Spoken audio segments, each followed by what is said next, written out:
125,000 years ago, the world was in the grip of an ice age.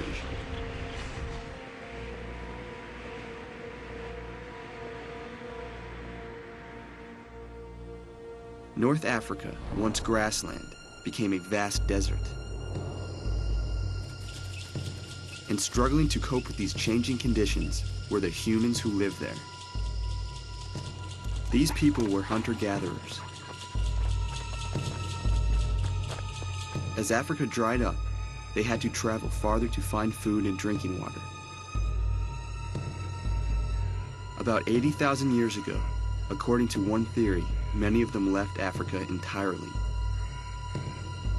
We conclude this from studying the artifacts and human remains found in East Africa. Archaeologists can tell us in astonishing detail how these people lived. They designed tools with care, understood the seasons, and knew when game animals would return from their seasonal migrations.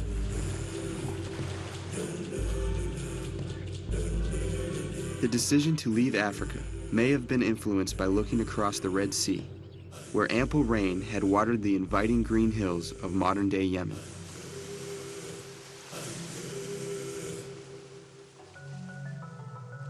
Once outside of Africa, these travelers split up.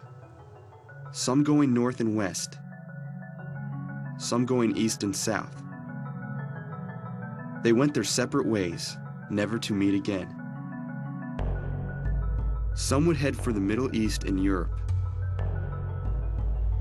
Others would continue east, beachcombing their way along the coast of the Indian Ocean, looking for warmer, gentle places to stop, eventually reaching Malaysia and even Australia. The descendants of these first migrators would make journeys of their own, thanks to an improving climate. About 50,000 years ago, the ice age that caused humans to leave Africa came to an end. Monsoon rainfall increased in Arabia and India. Rivers swelled and game spread north. Humans followed the Tigris and Euphrates rivers from the Persian Gulf to the Middle Eastern lands along the Mediterranean Sea, tracing an arc that would become known as the Fertile Crescent. These families in the Fertile Crescent established the first successful human colonies there, more than 10,000 years ago. Here they would learn how to grow crops and keep animals. The rivers provided water to irrigate crops. There were plenty of fish and reeds to build houses and boats. Date palms grew in abundance.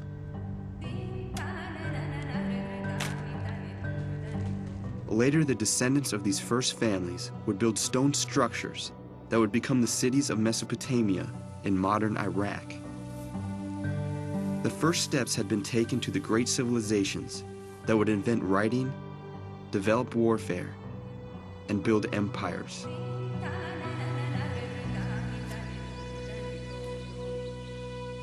For the people who migrated into Asia, North and South America were the final frontiers. According to one theory, hunter-gatherers pursuing woolly mammoths into Siberia eventually came upon the Bering Strait, the narrow channel between Asia and North America. This was the last great journey to populate the world. And like all other migrations, it was dictated by climate. 25,000 years ago, the world was moving into another ice age.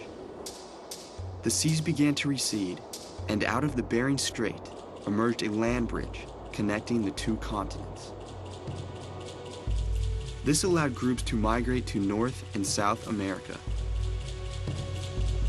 Around 10,000 years ago, humans had traveled to every corner of the globe, the most incredible and important journey we have ever made.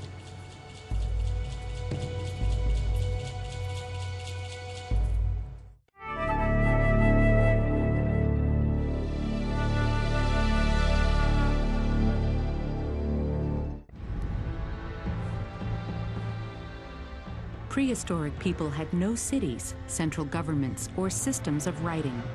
This makes it especially difficult for us to learn about how they lived. Without written records, scientists must depend on other evidence to learn about the prehistoric past. Usually they work with artifacts like tools and pottery. But in 1991, they got a lucky break. Hikers in the Alps stumbled on the body of a man, mummified and frozen, melting out of the ice. But this wasn't the body of one of the hikers who go missing every year in this alpine region. This was a man who had died more than 5,000 years ago. He's the oldest human mummy ever found, a man 5,300 years old. Scientists call him Ötzi, or the Iceman. An arrowhead lodged in the Iceman's back suggested that he was murdered. Ötzi was an immediate archaeological sensation. Research teams eagerly studied both the mummy and his incredibly well-preserved gear. Next check now. A copper axe, an unstrung bow with a quiver of arrows, a flint knife, leather shoes, a woven grass cloak, and goatskin leggings. Could these remains tell them who he was, how he lived, and why he died up here in the mountains? Many researchers thought that Ötzi must have been an alpine shepherd, leading goats and sheep to high-altitude pastures in the summer. Shepherds today still herd livestock along the same path where Ötzi was found. If Ötzi was a shepherd, perhaps he was murdered for his sheep. Anthropologists Hans Platzgummer and Sylvia Reinhard and archaeologist Anna Pedrotti decided to test this theory. They started by making an exact duplicate of Ötzi's clothes.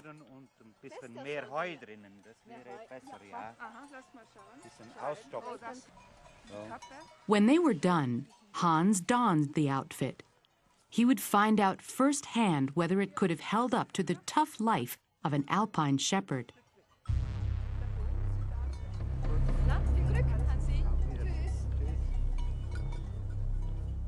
As Hans set off up the mountain on foot, Sylvia and Anna took an easier route by helicopter.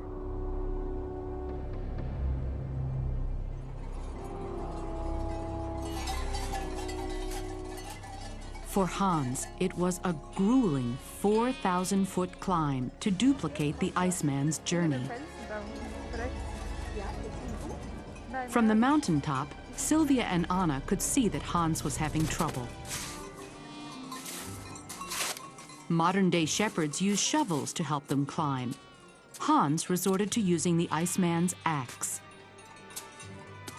At last, he arrived exhausted. The three researchers examined the gear to see how it withstood the climb. His shoes were a disaster. They had no traction and they didn't keep out the water at all. But the cloak felt as warm as a winter jacket. The mysterious unstrung bow became the perfect climbing staff, and the copper axe helped Hans anchor himself on steep sections of the climb. But the poor performance of the shoes is the clincher. This experiment went very good because it's the first time that we had the idea that we use the bow and also the axe for climbing up. And also we see that the shoes are totally broken and it's wet inside. And this is the result of the experiment. That's very good. The poor performance of the shoes indicated that Ötzi probably wasn't a shepherd. Someone wearing shoes like this couldn't make a 4,000-foot mountain climb regularly. But if Ötzi wasn't a shepherd, why was he up here? One possibility is that Ötzi was involved in a fight in the valley below, was badly wounded, and fled up the mountain where he died. In the years ahead, researchers will continue to study Ötzi. They are confident that in time, the Iceman will reveal the story of his life and death.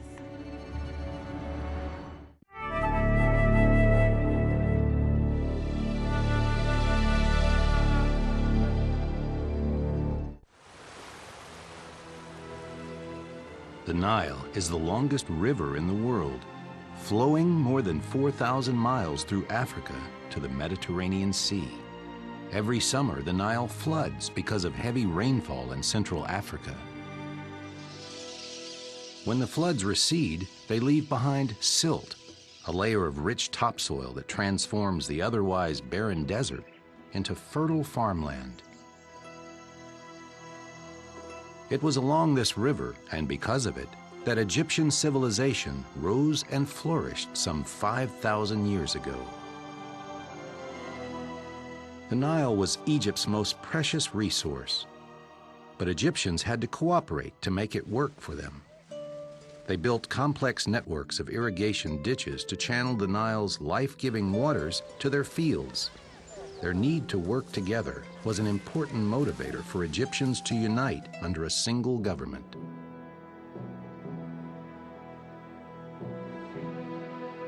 Ancient Egypt was made up of two regions, Upper Egypt in the south and Lower Egypt in the north. About 3,100 BC, Menes, the king of Upper Egypt, united the two regions. Menes and his successors used the Nile to keep the nation united. Government officials traveled up and down the river, keeping watch even over the most distant settlements. When necessary, barges carried armies to trouble spots where they would quickly restore order. Egyptian agriculture also revolved around the Nile. In the earliest days, Egyptians relied solely on the river's natural flooding to irrigate the soil. Later, they developed more sophisticated irrigation systems. They dug a series of ditches to capture the floodwaters. When the floods receded, the water remaining in these shallow basins could be used to grow crops.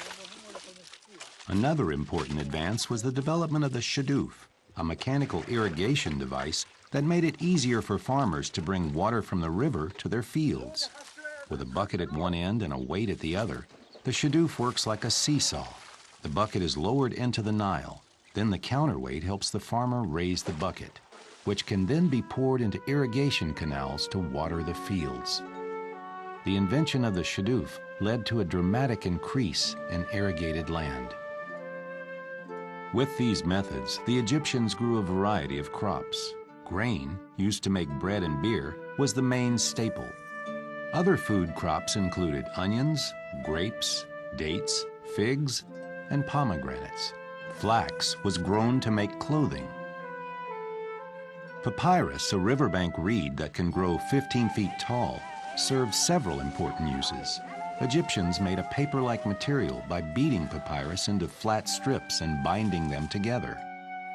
Scribes kept records on these papyrus sheets by using hieroglyphics, a system of picture writing.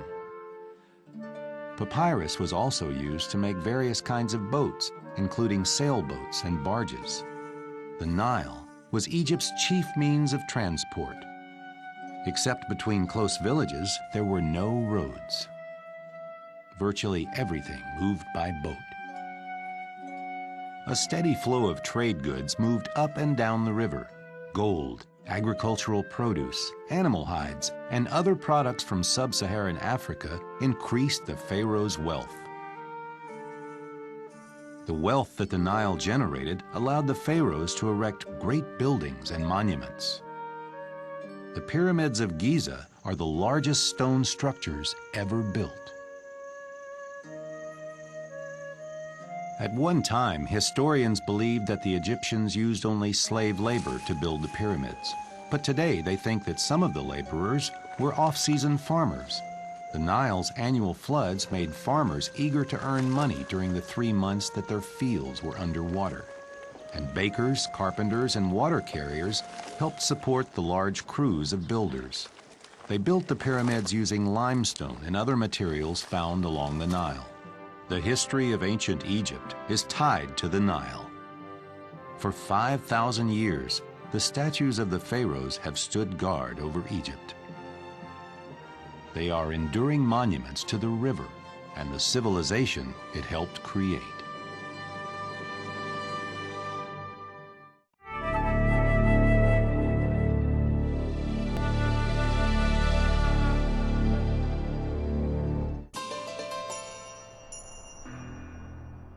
It's 1,000 times longer than any other man-made monument.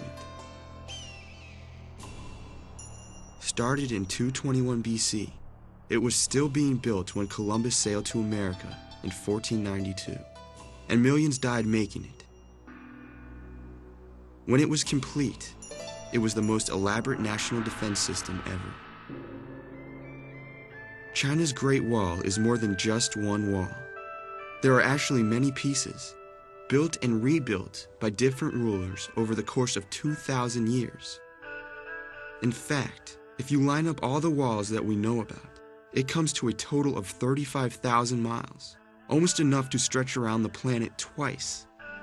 The story of the Great Wall is really a story of China itself.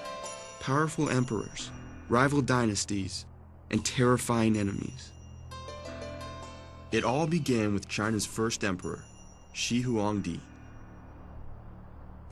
He ruled the Qin people, for whom China was named. Originally, Shi Huangdi ruled only a small state in Northwest Asia, but he was an ambitious ruler. He built a huge army, and one by one, he conquered the surrounding states. It was said that Shi Huangdi ate up his neighbors as a silkworm devours a leaf. Then, in the 3rd century BC, the new emperor began building the first Great Wall. Shi Huangdi's wall, made of earth sandwiched between wooden planks, adobe bricks, and rocks, begins in modern central China, stretches across deserts, over mountains and plateaus, all the way to the Korean border. All in all, there are more than 4,000 miles of fortification, built in just 12 years. But it took hundreds of thousands of people to do it. So many workers died, it's been called the longest cemetery in the world. So why did Shi Huangdi commit almost the entire country to building a wall? The answer is fear.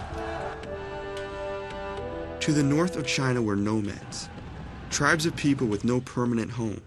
They lived harsh, often violent lives. These nomads had only their animals to provide every basic need: food, milk, and wool hides for clothing and their tents. They had to keep moving to find new places for their livestock to graze. In times of need, these tribes would invade Chinese cities, steal their animals, and kill anyone who resisted. The Chinese were terrified of them. The Great Wall was a barrier between what the Chinese considered the civilized world and the barbarians. When Shi Huangdi died in 210 BC, he was succeeded by the Han Dynasty, who built an even greater Great Wall. The Han restored part of the existing wall and extended it another 2,700 miles into the desert, 6,700 miles in all. The Han Wall, like Shi Huangdi's wall, was built to keep out invaders.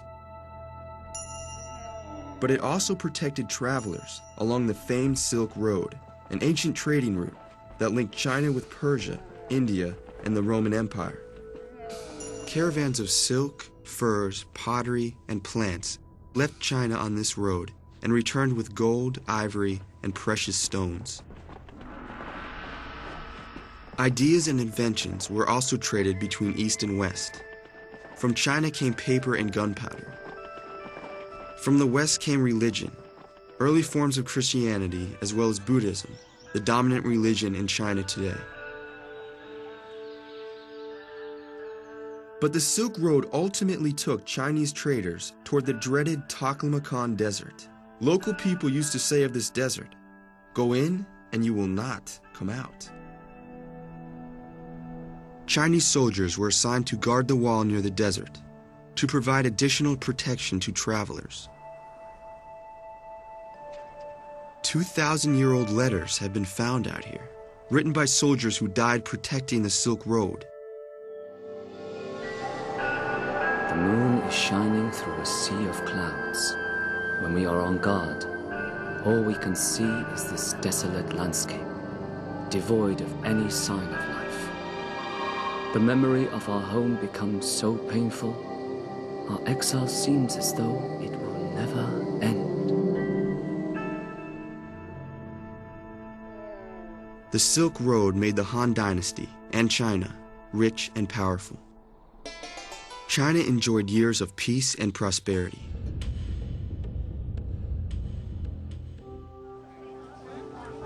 Today, after centuries of neglect, parts of the Great Wall have been restored. It's no longer needed to defend the country, but the world's greatest feat of human engineering is now the defining symbol of the Chinese nation.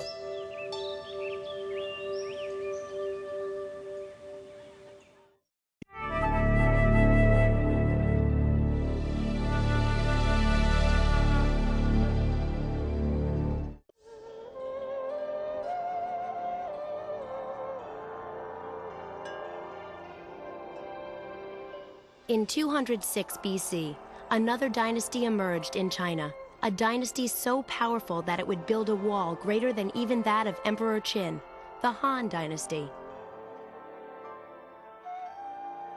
Power would be used to usher in an age of trade, ideas, and economic prosperity.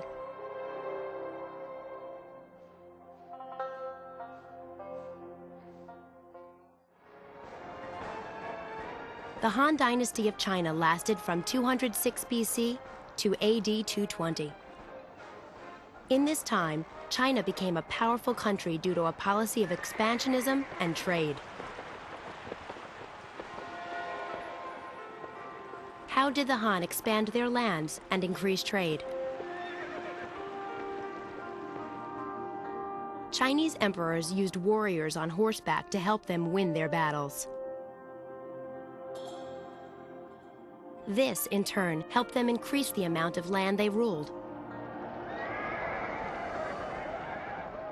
As the territory of China increased, it spread its cultural influence across Manchuria, Korea, northern Vietnam, Tibet, and Central Asia. Trade soon became China's biggest and most important source of income.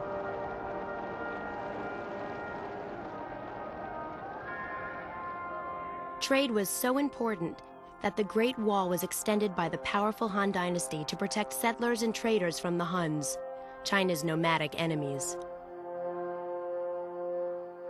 In total, this Great Wall stretched 6,700 miles, the same distance by plane from New York City to Tokyo, Japan. Why would the Han Dynasty want to build a longer wall? The wall protected and isolated the Chinese Empire and its people. It also protected the empire's interest in trade. A 4,000-mile trade route, later coined the Silk Road, ran parallel to the wall and linked China to the west. Thieves from nomadic tribes often attacked and stole the traders' goods. Guards stationed at the towers along the wall kept watch for thieves. If they got close, the guards would set a signal fire.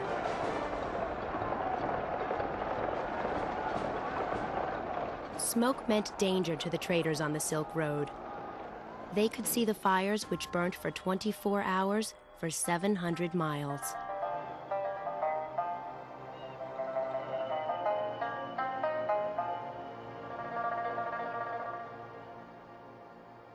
China stationed thousands of guards along the wall and went to great lengths to protect their interests in trade. This is because China had a monopoly on silk, controlling the production and price of the material. People living outside China wanted to buy silk. Lightweight and beautiful, silk also retains warmth. During the Han period, Chinese merchants kept the price of silk artificially high to maintain their monopoly. China's rulers made it a crime to divulge information about the production of silk. Exporting silkworm eggs was a crime too, punishable by death. Traders introduced new products from the West into China. Some of these commodities were grapes, figs, cucumbers, and walnuts. They also brought furs from Central Asia, muslin from India, and glass from Rome. Traders or travelers also brought new ideas into China along the Silk Road. Buddhism spread from India into China through traveling missionaries and Buddhist merchants. Buddhism became popular in China because it promised escape from suffering through good work, prayer, and devotion. Buddhism offered hope of eternal happiness, and Buddha was seen as a compassionate God. The little desert oasis of Dunhuang is where travelers on the Silk Road sheltered by the Great Wall rested and prepared for one of the toughest stretches of their journey. Soon they pass through the Jade Gate, the last gateway in the Great Wall, and head for the terrors of the Taklamakan Desert, the worst desert in the world.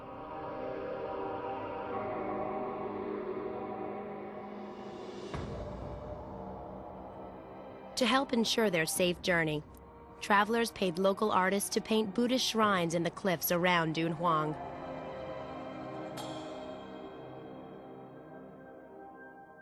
Shrines in which they had their own portraits painted. A reminder to the gods of the help they would require in the next few weeks.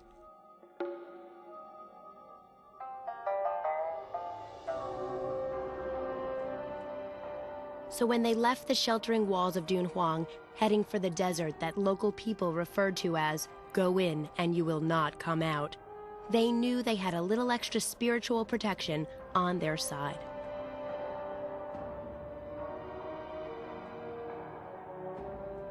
And this is where they finally left the protection of the wall and faced the dangers of the unknown.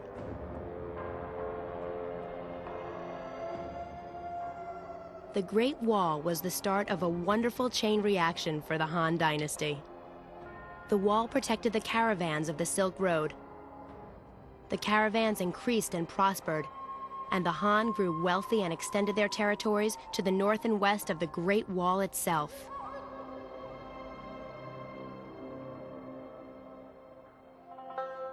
Traders and travelers, merchants and missionaries traveled the Silk Road, sharing religious ideas and goods and services for thousands of years. Buddhism is only one example of how the effects of the Silk Road still exist today.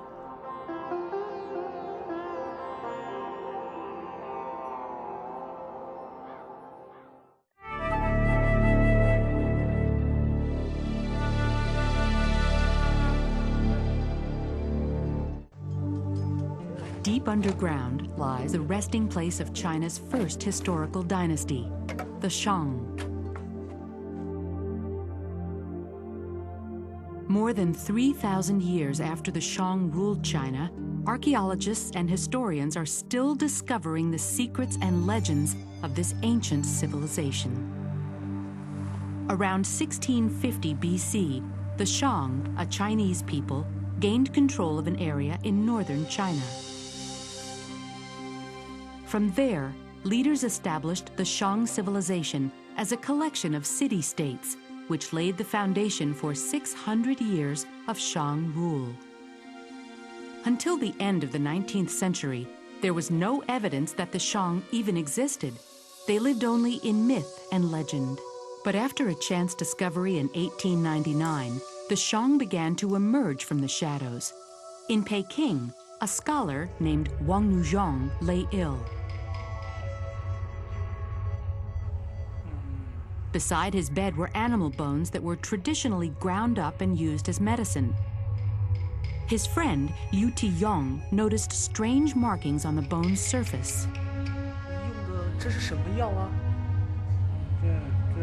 Instead of using them, the two scholars began to study them.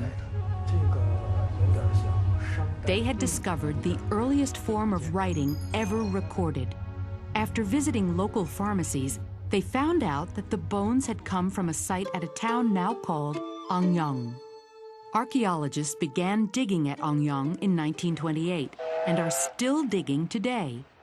When they uncovered the last capital city of the Shang dynasty, clues began to reveal who the Shang were and what life in their civilization was like. The inscribed oracle bones revealed that the Shang practiced many traditional rituals and believed strongly in the power of their ancestors' spirits. Shang priests would carve questions into animal bones and tortoise shells, asking about the weather, the harvest, and upcoming military campaigns. Then they applied heat to the bones or shells, which produced cracks along the surfaces. The priests interpreted the cracks as answers from the gods or messages from their ancestors. As the dig at Anyang continued, archaeologists made a significant discovery in 1975, a huge burial site that gave the best indication yet about life in the Shang dynasty. The discovery of tomb number 5 at Anyang might be compared to the discovery of the tomb of King Tutankhamun in Egypt that contained riches beyond archaeological belief. It had been unlooted, and so for the first time archaeologists had a sense of the richness that the royal tombs of Shang held. Hundreds and hundreds of bronze vessels, as well as large quantities of jades, ivory objects, and other wonderful works of art. The tombs also held evidence of wars and human sacrifices. The Shang often went to war with neighboring clans, using war chariots that were discovered buried along with important Shang leaders.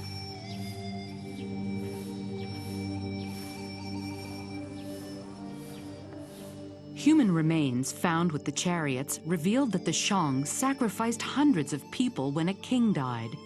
They buried objects they thought would be needed in the afterlife, including their precious bronze vessels, jade pieces, and a private army.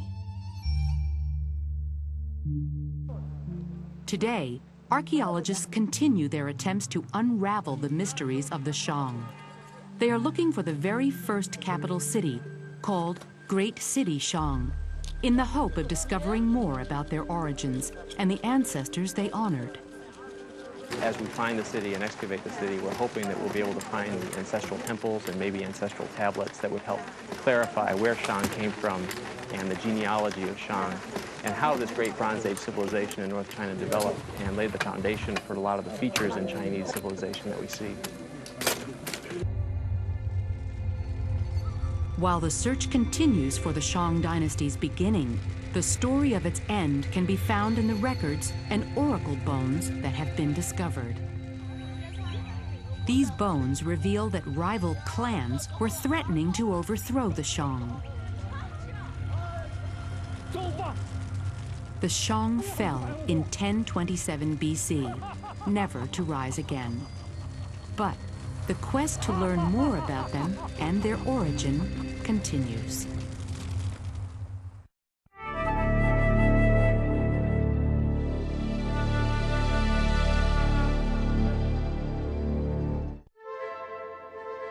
The haunting ruins of Petra lie in the desert of southern Jordan, halfway between the Dead Sea to the north and the ancient Red Sea port of Aqaba to the south.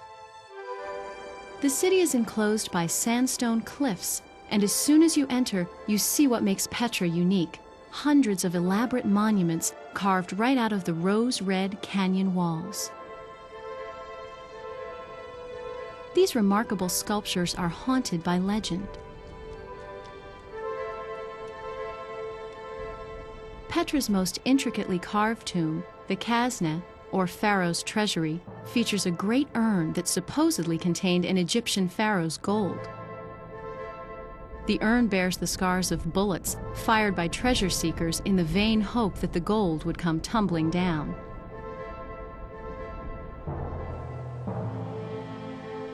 It was once thought that Petra was little more than a cemetery, a place where nomadic tribes came to bury their dead.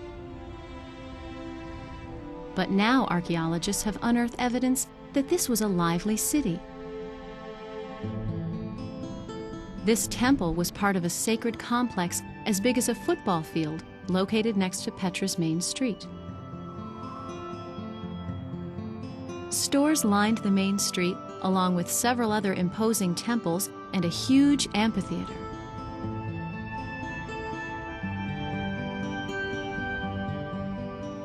The city was approached from the east through a narrow, high-walled gorge known as the Sick. This mile-long cleft through the mountain would have made Petra difficult for outsiders to attack. But it also served another function, as a channel for ceramic pipes that fed water to the city from rock-cut cisterns, containers that caught rainwater, located on the canyon rim.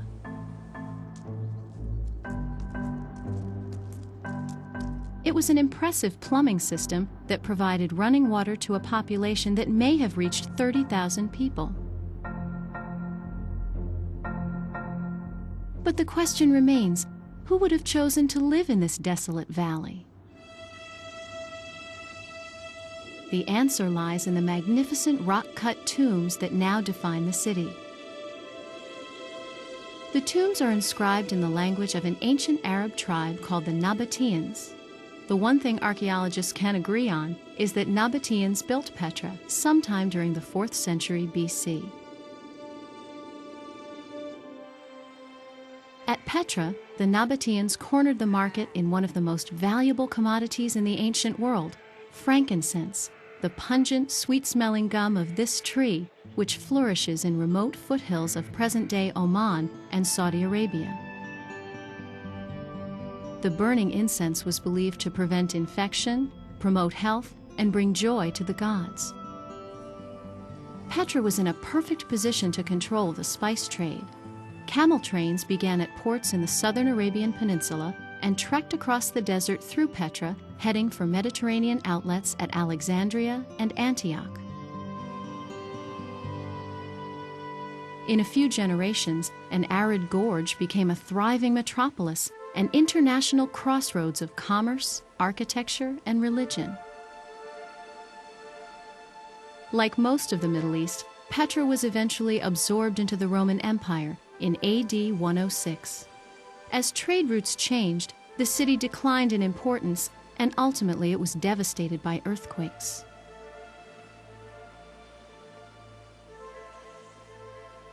But for more than 5 centuries, the Nabateans had flourished in their arid canyon, forging their own distinctive civilization from the desert sands of Arabia.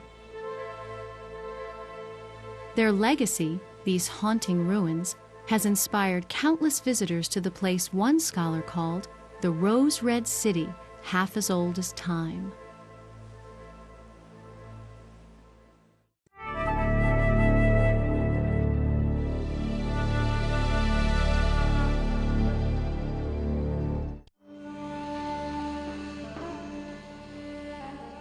In the 3rd century BC, the Emperor Asoka used military power to become one of the greatest rulers of ancient India.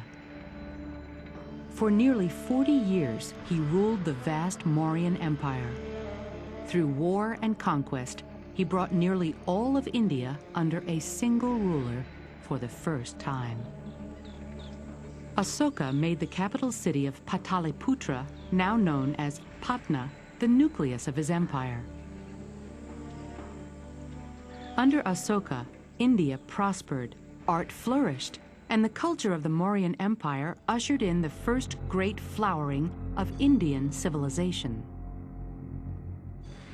Asoka was known as a great military strategist, and his army was extremely well organized. It had a strong chain of command and even detailed written manuals to guide the soldiers. His soldiers were well paid and well trained. They spent much of their time training and preparing for battle. But Asoka had an even more formidable weapon. His army used elephants to win many victories in battle. With their very large bodies, elephants are able to do things during combat that are too difficult or dangerous for other forces, such as marching in front, destroying ramparts, gates, and towers, trampling the enemy's army, and causing terror. Other Indian armies during this time also used some elephants in combat, but Asoka had 9,000 of them, and they trained right alongside his soldiers. The infantry, cavalry, chariots, and elephants trained outside the city every day at sunrise, except on days of special astrological significance. Asoka led his last military campaign against the rich kingdom of Kalinga, located on the Bay of Bengal. Kalinga controlled the country's southern trade routes. This was Asoka's last remaining competition in India. In 261 BC, Asoka set out with his army for the assault on Kalinga. A well-planned system of roads crossed the empire and helped soldiers and civilians alike get around. Over the years, Asoka had lined this primitive highway with ponds and wells. Without them, his traveling armies would have perished within days. A general took the lead, then the emperor himself, flanked by his bodyguards. Behind him marched thousands of elephants, horses, oxen, and soldiers. After them came the part-time militia and craftsmen, then the companies of allies and mercenaries. Behind them, finally, rolled thousands of wagons and beasts of burden, loaded with equipment and food for the enormous army. Engineers and laborers forged ahead, repairing boats and bridges and preparing fords before the army arrived. Sometimes the elephants formed a living bridge. After marching hundreds of miles, the Mauryan army entered the kingdom of Kalinga. At the front line stood Asoka's elite, the mounted archers. Each war elephant carried 3 fighting men.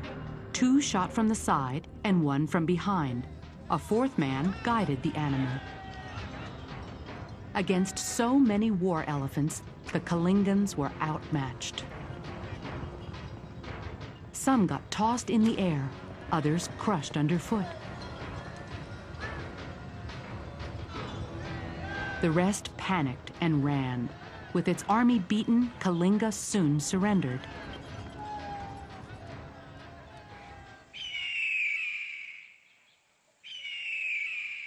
After the battle, Emperor Asoka was shocked to see the suffering and carnage he had caused. Asoka was so full of remorse that he renounced the use of violence and embraced Buddhism. The religion of Buddhism had started in Asoka's homeland of Magadha, a region in the modern-day states of Bihar and Jharkhand. The Buddha himself used the Magadhi dialect of Sanskrit. Asoka had boulders and pillars across India inscribed with his pious declarations. He asserted his belief in ahimsa, or nonviolence. One of these inscriptions read, "The beloved of the gods, Asoka, conquered Kalinga. 150,000 people were deported, 100,000 killed, and many times that perished. The slaughter, death, and deportation of the people is extremely grievous. The beloved of the gods wishes that all beings should be unharmed, self-controlled, calm in mind, and gentle." Asoka had numerous Buddhist monasteries built and made Buddhism the state religion. And he sent Buddhist missionaries throughout India and as far away as Syria, Egypt, and Greece. Asoka also urged tolerance of all faiths, regulated the slaughter of animals, and softened the harsh laws of his predecessors.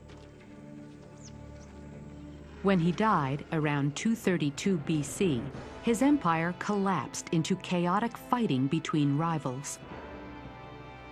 But Asoka had led one of India's greatest cultural and religious revolutions. And although in India, Buddhism would eventually become only a minor religion, Asoka's support helped the religion spread and survive in other regions of the world, where it lives on today.